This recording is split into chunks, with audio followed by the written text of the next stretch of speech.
Now let's talk about installing outside corner. You've got your two templates. They're already marked left outside corner and right, and they've got the appropriate markings to your miter saw, and you're going to cut them the same way. But when you place them on the corners, here's where the little difference is. I want you to place these and glue them so that they fit at 90 degrees.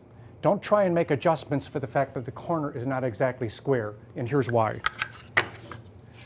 With your framing and drywall work, the corner is nice and square. But as we add the bead and the mud that forms that corner, you're going to find that those corners normally aren't square. Once you get past the edge of that mud, they are again. It's very hard to cut miters that have that kind of sweep embedded into them. So the suggestion is, put your miters together at 90. Set your nails way back from that corner and just glue these together.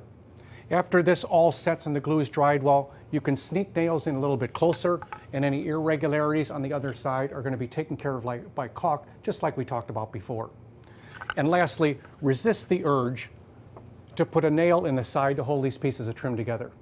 In many cases it may work, but ultimately you're going to have a nail that blows out through the side of the trim. Trying to friction that off, the dents and the holes it creates are just not worth it.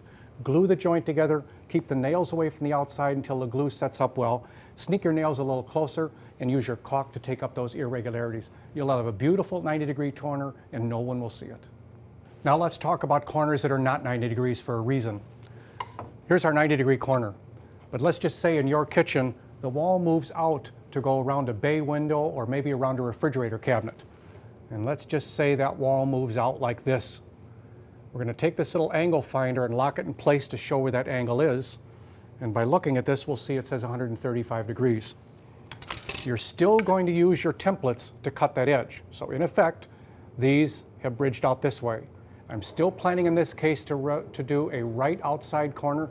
Let's go to the miter saw and I'll show you how to set this up. This is our piece of right outside corner. What we're going to do is put this on the saw the same way we normally would.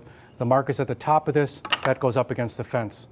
Now the markings here at 33.9 and 31.6 would normally have cut this at a 90.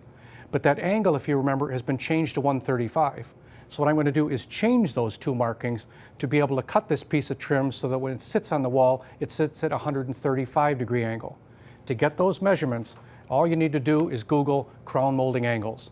There are a number of sites that will show you differences in angles between 67 degrees and 180. In this particular case, if I look at 135, I see that our miter setting is at 14.3 and our bevel setting is at 17.5. Here's how this is done. Now we originally started with 33.9. I'm just going to tighten this to 17.5, right about here. And I'm going to take our miter bevel setting that was at 31.6 and I'm going to move that to 14.3. And here it is there. Now again, get as close as you can. I know that the markings aren't that distinct. This piece of trim will show you where to place the fresh one.